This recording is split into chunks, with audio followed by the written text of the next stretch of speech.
I was brushing soot off the rim of my mailbox when the fire marshal said the word that made my stomach drop: arson, and I remember thinking, blunt and ridiculous, that of all the old-fashioned crimes someone chose mine to make modern. My name's Quentin Vantel, retired Navy, now a federal judge, and I've lived on that little cul-de-sac in Arlington for 7 years, minding my lawn, paying my taxes, waving at folks, even when they pretend they don't see me. The polite sort of neighbor nobody notices until something goes wrong. What I didn't do, and what apparently made me public enemy number one, was join the Willow Creek Estates HOA. That decision, quiet and mundane, turned into a slow, nasty thing, a pressure that built and then in one terrifying flash exploded. It started with Brenda clipboard stacked haircut, the smell of lavender and self-importance trailing her like perfume. She came to my porch like she was delivering an ultimatum, squinting at my porch light as if it had personally offended her. "You're the only one on this street not in the HOA," she said, all condescension wrapped in syrup. "That violates our community cohesion standards." I told her what any reasonable person should. I didn't sign anything when I bought this house. She corrected me with a smile that tasted like a threat. "We recently passed a motion that allows automatic enrollment after 90 days, retroactively." The words were nonsense, legally speaking, but what she wanted to do wasn't legal reasoning, it was coercion. After that, the little things started: a violation notice for a mailbox design that matched every other mailbox in the row, a fine for an unauthorized paint color, my house beige, the same beige it had always been, slashed tires on a morning walk, eggs thrown over the fence, a kid in a hoodie caught on my new cameras with a license plate that traced back to Brenda's nephew. I filed police reports. The cop said kids being kids. But kids being kids doesn't explain splintered wood on my back door, the smell of smoke curling into the dawn, or the way my living room heaved under a heat that wasn't supposed to touch my life. Pepper, my black lab, was at the vet that day, Providence, and one thing I will be grateful for forever. So I walked into the ashes and the red-tagged roof and listened to a man in a plain uniform tell me the word I already feared: arson. "Accelerant poured along the base of your back porch," he said, like he was reading a shopping list. Whoever did this knew what they were doing.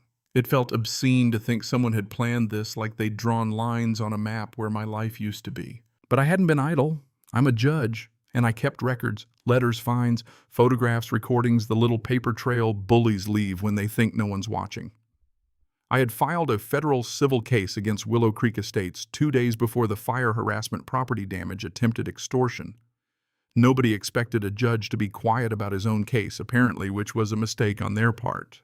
What they didn't know was that the warrant I signed the morning after the fire wasn't only for property, it was for answers. Detective Rowan met me in conference room 3, the fluorescent lights making the photos on the whiteboard look like stills from a bad movie. "You were right," he said before I could ask. "Surveillance stills, vehicle logs, cash withdrawals at the center, a photo of Brenda in a red blouse with a man I didn't recognize, and a name: Derek Shaw, a contractor who'd done maintenance for the HOA. He'd slashed tires, sabotaged irrigation systems, intimidated people who balked at fees. Not the arsonist, he said at first, but he knew who was. The net was closing, and once we started pulling at the thread of unrecorded cash withdrawals and small, frequent cash outs, signed off by Brenda and the treasurer, the rest of the fabric began to unravel. We found structuring cash withdrawals just under reporting thresholds and payments to shell vendors and private individuals with no licenses. One name kept popping up: Eric Hoster. Funds traced to a prepaid debit card used to buy accelerant at a hardware store 2 miles from my house. When Detective Rowan said, "We've got enough for a financial crimes investigation," I felt something like relief, not peace, but the peculiar lightness of a fight that finally has rules. By the time the first arrest came, the neighborhood had already buzzed.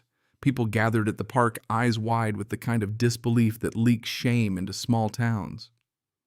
Margaret, the retired schoolteacher 2 doors down, told me she hadn't known Brenda was hiring muscle. "We didn't know," she said, voice small. Others had stories: fines for roses, towing, threats for a political bumper sticker, a man fined for leaving a trash can out for 25 minutes. It was punishment dressed up as governance. Brenda had a way of turning neighbors against each other.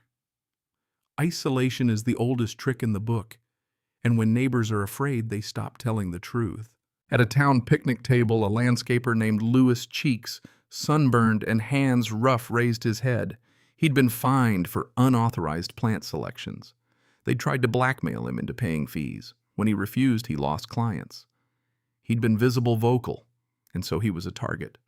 I told the park full of folks what the law could do if they would speak up, write it down, give statements, come forward. We collected affidavits like armor. I called an old friend, Judge Miriam Ellison, who'd handled HOA corruption before, and over dinner she said what I already suspected: freeze the accounts or they'll drain them.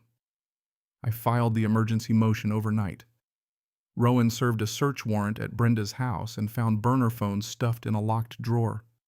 Messages connected Brenda to payments to a contractor named Eric. 2 days later, they arrested Brenda in her robe trying to delete files from a laptop. Her screams rolled down the block like thunder. I watched from my truck, and the people who'd seen me as a quiet loner watched too, and something shifted in how they looked at me. Not with suspicion anymore, but with a complicated gratitude. The next weeks were a blur of courtrooms and audits and late nights with forensic accountants. Darlene Chen, the lead examiner, tapped a spreadsheet and said numbers that felt like confirmation of a long-felt wrong: more than $80,000 in undocumented withdrawals over 16 months. Shell companies, payments labeled community enhancement that were anything but. We traced a wire to a prepaid card that bought the accelerant. We found evidence of rigged votes, proxy ballots signed by residents who no longer lived in state reimbursement requests stapled to the wrong ledger entries. It was less an HOA than a small local racketeering scheme. They'd used the veneer of civic duty to launder intimidation. Then came Curtis Brennan, a name that had been a rumor until it wasn't. He'd vanished the day Brenda was arrested, holed up with a sister in Arizona. But guilt is a strange companion. It follows you. Curtis walked into a federal office and told the story: gloves, burner phones, the plan to torch more than one home to keep people quiet, to bully the visible ones into submission. He confessed to providing materials for a second arson, a hit meant for Louis, but quitting when things spiraled. His statement pulled back the curtain and exposed a pattern of intentional, coordinated intimidation, false violations, fraudulent liens, forced foreclosures. This wasn't petty HOA nonsense. It was organized malice. When the indictments came, they were broad and deliberate: conspiracy to commit arson, attempted murder, RICO investigations, wire fraud, perjury, bribery. Eric Hooster pled, as did a few others. Brenda received a long federal sentence. The courthouse felt full in a new way, like the scales tipping. And the neighborhood, the people who'd once accepted fines with a shrug, began to stitch itself back together. Louis started a community garden on the empty lot that had been the HOA office. Vanessa organized monthly dinners. Neighbors who had looked away began to look each other in the eye.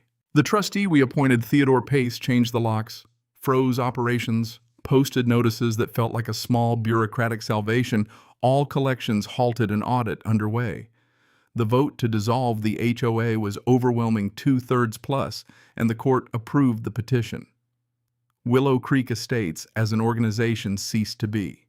In its place rose a civic neighborhood, voluntary and neighbor-led. No fines, no dues, just people doing the tedious work of being neighbors. I rebuilt my house with brick and fire-resistant roofing, not to be ostentatious, but to be practical, to remind myself that a life can be remade. Pepper got a bigger yard.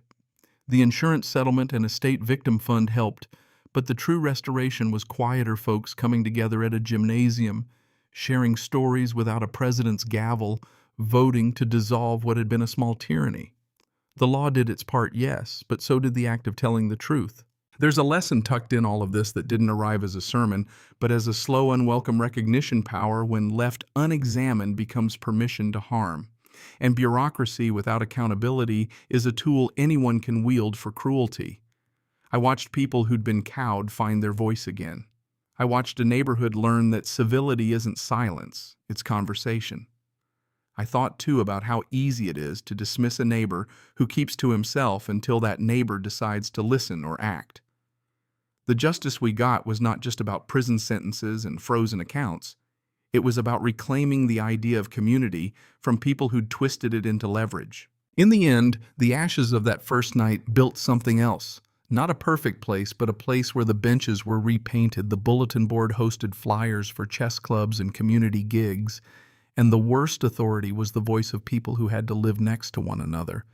I declined an advisory seat at first. I'm not a man who wants to govern dinners, but I started showing up at the garden at the neighborhood meals at a table where people who once treated me like a problem now called me by name. Justice felt finally like a closing of a circle. Brenda sentenced, Eric convicted. Shell companies dissolved, unlawful fines wiped clean, restitution flowing back to people who had been hurt. Lewis got his business back. Vanessa's mother kept her home. A special fund addressed wrongful foreclosures. We rebuilt not just roofs and porches, but trust. So why tell you all this? Maybe because it's tempting to think that small civic structures, associations, committees, neighborhood rules are beyond corruption. They're not. They are human, and humans carry all the contradictions of power, the urge to protect, and the temptation to control. If there's one thing I want you to leave with, it's this: be neighborly, certainly, but be watchful. Speak up when you see bullying dressed as policy, because silence is how little tyrannies grow. And here's the last slightly satisfying detail. One morning, months after the trials, I found an envelope on my new doorstep. Inside, a single photograph of my old house taken across the street just after the fire. On the back, someone had written, "Never again." I didn't need to know who left it. The message was enough. We had been burned, literally and figuratively, and we'd turned the ashes into something sturdier. So tell me, when does defending your rights become vigilantism, and when does staying quiet become complicity? Tell me what you'd do in my shoes, or better yet, tell me about a time your neighborhood surprised you for better or worse. Share your story, right or wrong, justice served or justice denied.